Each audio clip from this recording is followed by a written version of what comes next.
시를 해놨고 이제 지금 이제 연세가 많으신 분도 계시고 뭐 저같이 젊은 사람도 있는데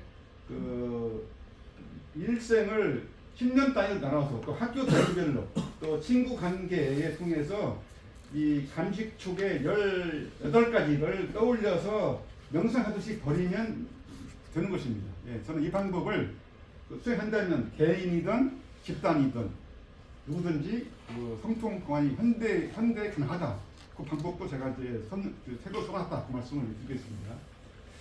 그러면 이 성통 공안 제세이와 이 홍인간 개념에 대해서 짧게 설명을 드렸습니다만 기회가 되면 제가 이제 설명을 이걸 나누어서 성통 공안의 개념과 이 실천론 제세이와의 자세한 더 범위 사례 또 홍인간에 대해서도 좀 이 세부적으로 말씀을 드릴 수가 있겠습니다. 오늘은 짧았지만 이 세 가지 개념을 전제로 했을 때 이 홍인간이라는 것이 도대체 현재에 어떤 의미가 있느냐 그 말씀을 드리겠습니다.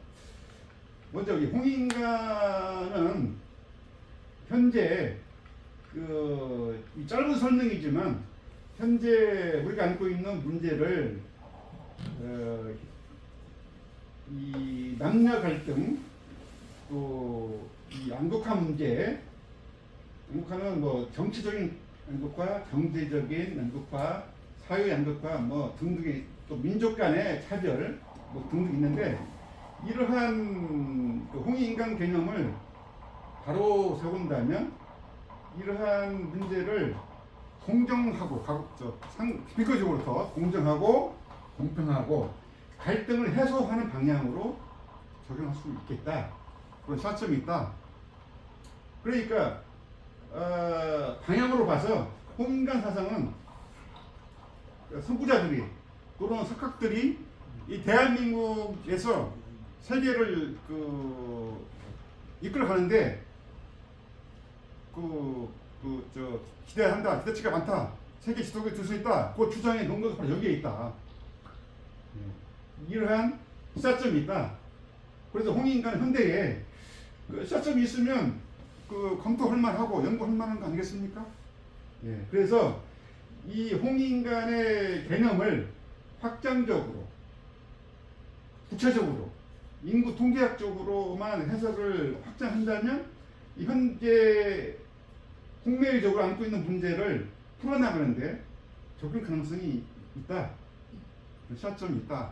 그러니까 석학들이 이 대한민국을 일으켜 세계 지도국에 둘 수 있다. 대한민국만이 코로나 이후에 이 인류적인 불공평의 문제를 접근하는데 가능성이 있다. 그런 취지로 보면 제가 지금 말씀드린 것은 이 성통 공헌을 통해서 이 도덕성을 충족시키고 법제 기본화를 통해서 정책 수단을 강구한다면 국내 문제든 국외 문제든 이 홍익인간 사상은 현대에 적용하는 그런 단초가 되겠다. 그런 시사점을 말씀드릴 수 있겠습니다. 제세이화는 그러면 현재에 어떤 의미가 있느냐?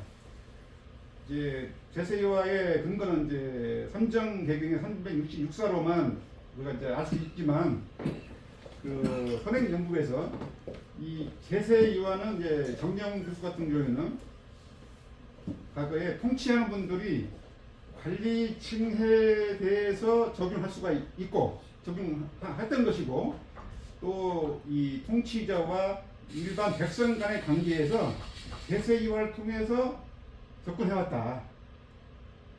다시 말씀드리면 통치의 수단으로 제세이화를 적용해왔다. 그런 말씀으로 해석이 됩니다. 그래서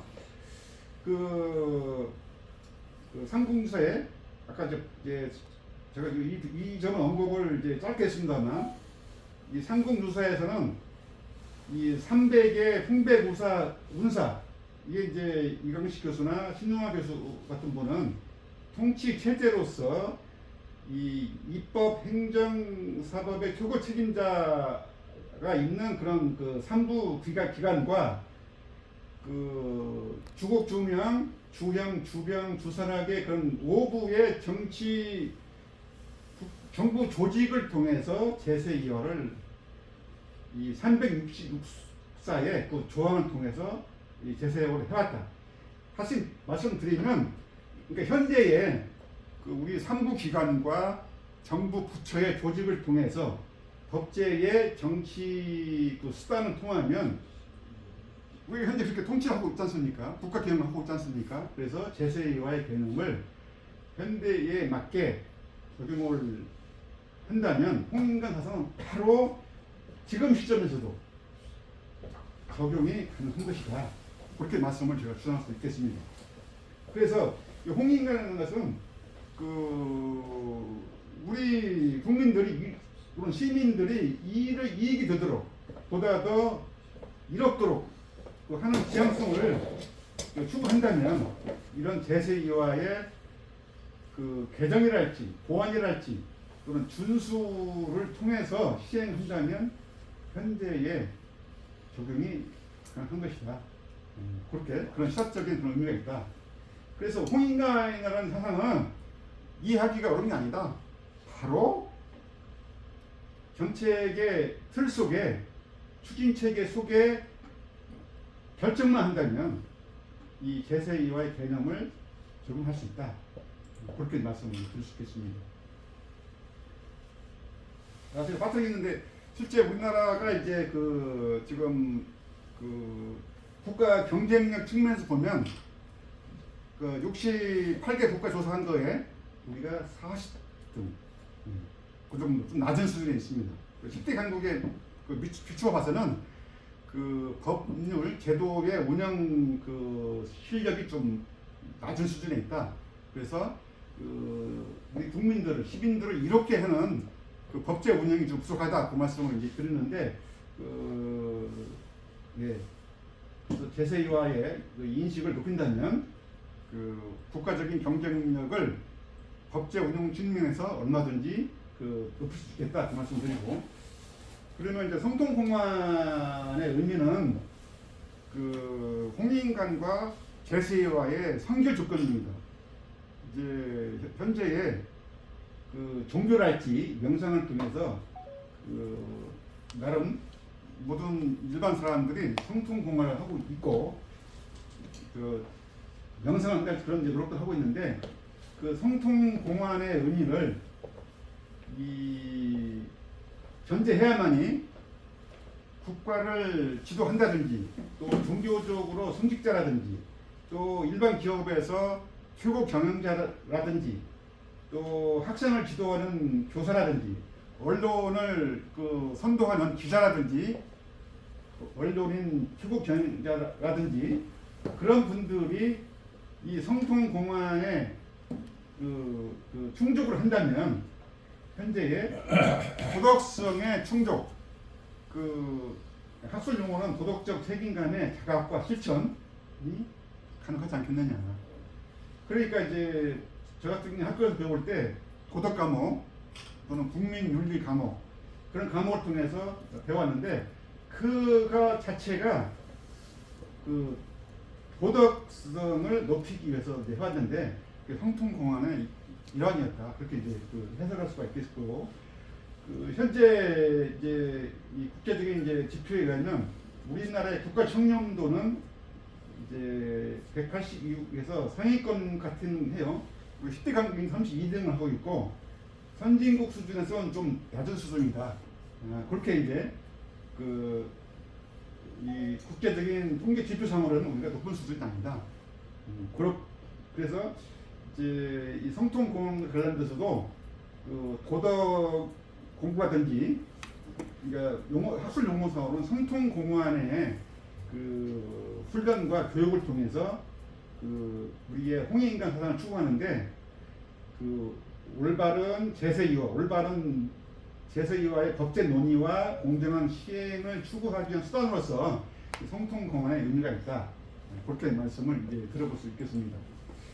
그러면 제가 이제 그 짧고 간략합니다만 주어진 시간 내에서 이 홍익인간의 개념, 제세2와의 개념, 성통공헌의 개념, 그 말씀을 이제 들었는데, 이걸 종합적으로 봤을 때 현재 이 홍익인간의 개념을 인간을 모두 이롭게 한다, 그런 정의를 세운다면 제세이와의 개념과 이 성통공안의 그 성결 조건을 충족했을 때 우리가 가지고 있는 문제, 그 인구 통계적으로도 뭐 남녀의 갈등 문제이든 사회 갈등이든 정치 갈등이든 또 인구 속성별로 가지고 있는 문제들을 해결하는데 그 대안을 강구해 보는데 접근이 가능하다, 그런 의미가 있다, 그렇게 말씀을 이제 드릴 수 있겠습니다. 그래서 이제 국가를 경영하는 대통령이라든지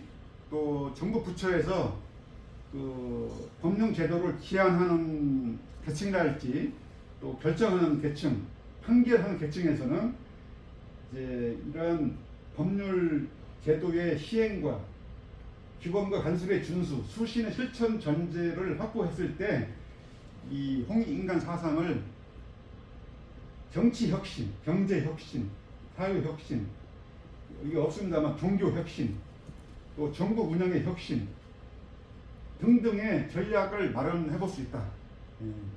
그런 대안이 가능하다. 그런 말씀을 이제 시사점으로 들어볼 수 있겠습니다. 이건 또 강조를 한 것이고요. 이제 제가 그 설명을 이제 거의 이제 마무리된 것 같고요.